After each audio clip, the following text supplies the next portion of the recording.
Heavy rainfall causes widespread flooding in Zambia.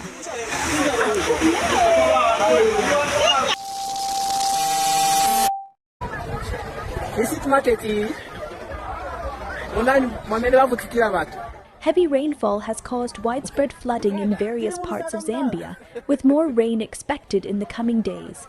The Zambia Meteorological Department has issued red alerts for several provinces.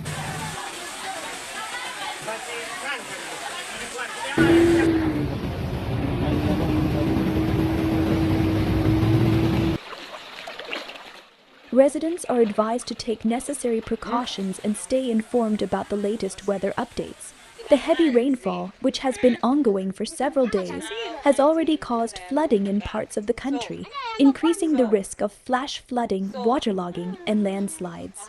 You can see how the sitting room is looking like. Very beautiful with water.